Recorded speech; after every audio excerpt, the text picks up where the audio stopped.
ناظرین و سامعین، پہلی رپورٹ سننے سے پہلے آپ سے درخواست ہے کہ اس مختصر سی اہم خبر کو سنتے چلے۔ مدرسہ دارالعارفین صوفی دیوالی مسجد قریشیان نمبر 1 محلہ قصابان تھانہ بھون کے جلسے کی تاریخ کا اعلان جلد۔ بعد نماز جمعہ دارالعلوم دیوبند کے فاضل و فارغ مولانا مفتی محمد زبیر صاحب تھانوی امام حاجی شریف مسجد تھانہ بھون نے مدرسے میں حفظ قرآن کریم مکمل کرنے والے طالب علم محمد ابو ذر ابن جناب محمد منیر صاحب تھانوی کی ختم قرآن کرا کر دعا کرائی۔ واضح ہے کہ 14 سالہ محمد ابو ذر تھانوی کی فروری 2025 میں ہونے والے اجلاس کے اندر دستار بندی بھی ہونی ہے۔ اس سے پہلے انہوں نے 10 جنوری 2025 کو اپنا قرآن کریم مکمل کر لیا۔ مدرسہ دارالعارفین تھانہ بھون کا یہ دوسرا اجلاس فروری میں منعقد کیا جائے گا۔ اس سے پہلے فروری 2024 میں پہلا اجلاس منعقد کیا گیا تھا، جس میں بھی دستار بندی کا مبارک عمل سامنے آیا تھا۔ ناظرین و سامعین سے اس چھوٹے سے مدرسے کے لیے دعا کی اور توجہ کی خصوصی درخواست کی جاتی ہے۔ السلام علیکم ورحمۃ اللہ وبرکاتہ۔ ناظرین و سامعین، آج 12 جنوری 2025 اتوار کا دن ہے۔ اس وقت کی تازہ ترین رپورٹیں لے کر آپ تمام حضرات کے بیچ حاضر ہوا ہوں۔ آپ سے درخواست ہے کہ اس ویڈیو کو مکمل دیکھیں اور اپنے تمام دوست و احباب کے پاس اس ویڈیو کو شیئر فرمائیں اور اس چینل کو سبسکرائب ضرور کر لیجئے گا۔ چلیے پہلی رپورٹ شروع کرتے ہیں۔ مرض بہت ہے، سنبھل ایک علامت ہے، کھودنے دو ہر جگہ کھودو، ڈر کس بات کا، سوامی چندانند کا چیلنج۔ پریاگراج شہر میں منعقدہ بھارت ایکسپریس کے میگا کانکلیو مہاکمبھ پر آشرم کے سربراہ سوامی چتانند سرسوتی نے کمبھ کے علاوہ مختلف مسائل پر اپنے خیالات کا اظہار کیا۔ چتانند سرسوتی نے کہا کہ ہندوستان کے پرجوش اور کامیاب وزیر اعظم نے پہلے ہی 13 دسمبر کو کہا تھا کہ یہ قومی اتحاد کے لیے ایک مہایگیہ ہے، کیونکہ مجھے لگتا ہے کہ یہ صرف حکومت نہیں ہے، یہ ایک مہذب حکومت ہے۔ اس کے ذہن میں ہے کہ اگر آپ کسی قوم کی تعمیر کرنا چاہتے ہیں تو اسے انا سے نہیں بلکہ اقدار سے تعمیر کرنا ہے، کیونکہ جیتنے والا بھی انا کی وجہ سے ہارتا ہے اور ہارا آدمی جیت جاتا ہے۔ ہندوستان طاقت اور تلوار کے زور پر نہیں کھڑا ہے، وہ ثقافت اور روایات کے زور پر کھڑا ہے۔ یہ قوم کی قربانی ہے۔ اس ملک سے مساوات، ہم آہنگی اور اتحاد کا ایک دھارا بہے گا۔ سنگم کے کنارے ایک پیغام نکلے گا، آؤ اور دیکھو، دنیا کے لوگ جب سب ڈبکی لگاتے ہیں سب ایک ہو جاتے ہیں۔ یہ ملک سب کا ہے، اسے سب نے سجایا ہے۔ انہوں نے کہا کہ لوگ کہتے ہیں بات سنبھل کی کیوں نہ ہو، ڈرنا کس بات سے، کھودنے دو، ایک جگہ نہیں ہر جگہ کھودنے دو، کسے فکر ہے، اگر سچ ہے تو سچ ہی نکلے گا، اس لیے اس سچائی کے لیے ہمت چاہیے۔ آج میں کہنا چاہتا ہوں کہ سنبھل ایک علامت ہے، مرض تو بہت ہوئے ہیں، یہ ایک علامت ہے، اس لیے سنبھل یہ پیغام دے رہا ہے کہ ہم سنبھلنے کا وقت آ گیا ہے۔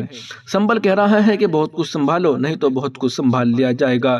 بھارت ایکسپریس کے مطابق انہوں نے مزید کہا کہ جہاں تک بٹیں گے اور کٹیں گے کا تعلق ہے تو میں کہنا چاہوں گا کہ جب بھی ہندوستان بٹا ہے تب ہندوستان کٹا ہے۔ آپ نے دیکھا کہ افغانستان، پاکستان، POK، بنگلہ دیش میں سب کچھ آپ کے سامنے ہو رہا ہے، اس لیے سنگم کے کناروں سے خود کو الگ کرنے کا عزم کرے۔ وہیں دوسری جانب امریکہ بے بس، دنیا کا کوئی بھی پانی کا نظام لاس اینجلس کی آگ پر قابو پانے کی صلاحیت نہیں رکھتا۔ بے قابو آگ سے تباہی، 37,000 ایکڑ سے زائد رقبہ متاثر، 10,000 سے زائد عمارتیں جل کر تباہ، 60,000 عمارتوں کو خطرناک قرار، 12,000 سے زائد فائر فائٹرز، 1150 فائر انجن، 60 طیارے اور 143 واٹر ٹینکر آگ بجھانے میں مصروف۔ نقصان کا ابتدائی تخمینہ $150 ارب۔ لاس اینجلس، امریکی ریاست کیلیفورنیا کے شہر لاس اینجلس میں آگ کے شعلے تباہ کن راستے بنا رہے ہیں، جبکہ امریکی حکام کو لگتا ہے کہ دنیا کا کوئی بھی پانی کا نظام لاس اینجلس کی آگ بجھانے کی صلاحیت نہیں رکھتا۔ امریکی نشریاتی ادارہ CNN کے مطابق فائر بریگیڈ کے حکام نے نقصانات کا اندازہ لگانے اور آگ کیسے شروع ہوئی اس کا تعین کرنے کی کوشش کی ہے۔ ایک بڑا سوال یہ پیدا ہوا کہ کیا اس سطح کی تباہی کو کس طرح کم کیا جا سکتا تھا، یا یہ آب و ہوا سے متعلق آفات کے دور میں نیا معمول ہے۔ حکومتی رپورٹس اور 1 درجن سے زائد ماہرین کے انٹرویوز کے جائزے سے پتہ چلتا ہے کہ حتمی جواب دونوں کا مرکب ہے۔ لاس اینجلس شہر اور کاؤنٹی کے حکام نے آگ کو ایک عظیم طوفان قرار دیا ہے، جس میں 100 میل فی گھنٹے کی رفتار سے آنے والی طوفانی ہواؤں نے انہیں ایسے اہم طیارے تعینات کرنے سے روک دیا جو خشک سالی سے متاثرہ علاقوں میں پانی اور آگ کو روکنے کے لیے استعمال کیے جا سکتے تھے۔ ماہرین کا اتفاق رائے یہ ہے کہ ایک ہی جغرافیائی ایشیائی خطے میں ان ہواؤں، بے موسم خشک حالات اور ایک کے بعد ایک پھیلنے والی متعدد آگ نے بڑے پیمانے پر تباہی مچائی ہے۔ بہرحال بطور انسان ہم فطرت کے غضب کے اثرات کو ممکنہ طور پر کم کرنے کے لیے کچھ اقدامات کر سکتے تھے۔ لوٹ مار شروع، کرفیو نافذ۔ نئی دہلی۔ امریکی ریاست کیلیفورنیا کے جنگلات میں لگی آگ نے لاس اینجلس شہر کے بڑے حصے کو مکمل طور پر راکھ میں بدل دیا ہے۔ اس آگ کے نتیجے میں سینکڑوں گھر، اسکول اور عبادت گاہیں تباہ ہو چکی ہیں۔ اس کے ساتھ ہی لٹیرے بھی سرگرم ہو گئے ہیں جو آگ سے متاثرہ خالی گھروں کو نشانہ بنا رہے ہیں۔ اس دوران ایک اور سنگین مسئلہ سامنے آیا ہے۔ یہ افراد آگ سے متاثرہ خالی گھروں کو نشانہ بنانے ان میں لوٹ مار کر رہے ہیں، جبکہ مکین اپنے گھروں کو چھوڑ کر محفوظ مقامات پر منتقل ہو گئے ہیں، تو یہ لٹیرے ان خالی گھروں کا فائدہ اٹھا کر سامان چوری کر رہے ہیں، جس سے مقامی حکام کی پریشانی مزید بڑھ گئی ہے۔ ان حالات میں حکام نے فوری طور پر قانون نافذ کرنے والے اداروں کو متحرک کیا ہے تاکہ ان لٹیروں کے خلاف سخت کارروائی کی جا سکے اور متاثرہ علاقوں میں امن و امان قائم رکھا جا سکے۔ کرفیو بھی لگا دیا گیا ہے۔ لاس اینجلس کی آگ، اربوں ڈالر کا نقصان، کئی محلے خاص تر فلمی ہستیوں کے گھر بھی نہیں بچے، فلسطینی نسل کشی کا حامی ہیرو بھی رو پڑا۔ امریکی ریاست کیلیفورنیا کے شہر لاس اینجلس کے جنگلات میں لگنے والی آگ میں معروف اداکار جیمس ووڈ کا گھر بھی جل کر راکھ ہو گیا، جبکہ سینکڑوں گھر نذر آتش ہونے کے ساتھ اربوں ڈالر کا نقصان ہو گیا۔ آگ ابھی تک قابو میں نہیں آ سکی ہے، مزید تباہی کا اندیشہ ہے۔ لاس اینجلس کے شمالی علاقوں میں چلنے والی تیز ہواؤں کی وجہ سے پھیلنے والی آگ نے کئی گھروں کو اپنے لپیٹ میں لے لیا۔ اس آگ سے شہر کے مشہور علاقہ بیسپوک پیل اسٹریٹ میں موجود ہالی ووڈ کی کئی معروف شخصیات کے مہنگے گھروں کو بھی نقصان پہنچا ہے۔ امریکی میڈیا کی رپورٹ کے مطابق لاس اینجلس میں جلنے والے مہنگے گھروں میں 2 مرتبہ آسکر کے لیے نامزد ہونے والے اور 3 مرتبہ ایمی ایوارڈ جیتنے والے اداکار جیمس ووڈ کا گھر بھی شامل ہے۔ جیمس ووڈ اپنا گھر جلنے کے بعد امریکی میڈیا کو اس افسوسناک واقعے کے بارے میں انٹرویو دیتے ہوئے رو پڑا۔ ہالی ووڈ کے کئی فنکاروں کے گھر لاس اینجلس میں لگی آگ سے راکھ کا ڈھیر بن گئے۔ امریکی اداکار انٹرویو کے دوران رونے کی ویڈیو سوشل میڈیا پر وائرل ہو گئی ہیں، لیکن سوشل میڈیا صارفین کی جانب سے انہیں اپنی زندگی میں آئی اس مشکل وقت میں کوئی ہمدردی نہیں ملی۔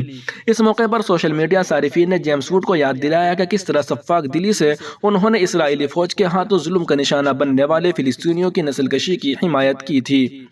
دیگر صارفین کی طرح سابق پاکستانی اداکارہ انعام فیاض نے photo and video sharing app پر امریکی اداکار کی اسرائیل کی حمایت میں کی گئی پوسٹ کا اسکرین شاٹ شیئر کیا ہے۔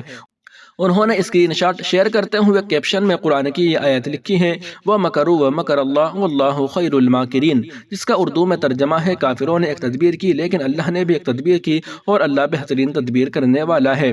واضح رہے کہ پیسفک پیلسز میں منگل کی صبح لگنے والی بے قابو آگ سے 1000 سے زائد گھر اور کاروباری مراکز راکھ کا ڈھیر بن گئی۔ آگ سے نقصانات کا تخمینہ $50 ارب سے بھی زائد لگایا جا رہا ہے۔ رہائشی اپنے گھروں سے نکلنے پر مجبور ہو گئے اور وہ بے یقینی کی حالت میں اپنے گھروں کی خبر کے منتظر ہیں۔ میڈیا رپورٹس کے مطابق پورے علاقے کی گلیاں سفید ہستی سے مٹ چکی ہیں، جبکہ فائر فائٹرز پانی کی قلت اور دیگر چیلنجز کے باوجود آگ پر قابو پانے کی کوشش کر رہے ہیں۔ ناظرین و سامعین، ان اہم رپورٹوں کو آپ سن اور دیکھ رہے تھے محسن اسلام یوٹیوب چینل پر۔ تمام تازہ ترین اپڈیٹ حاصل کرنے کے لیے بھی ویڈیو کے نیچے سبسکرائب والے آپشن پر کلک کر کے اس چینل کو سبسکرائب ضرور کر لیجیے گا۔ السلام علیکم ورحمۃ اللہ وبرکاتہ۔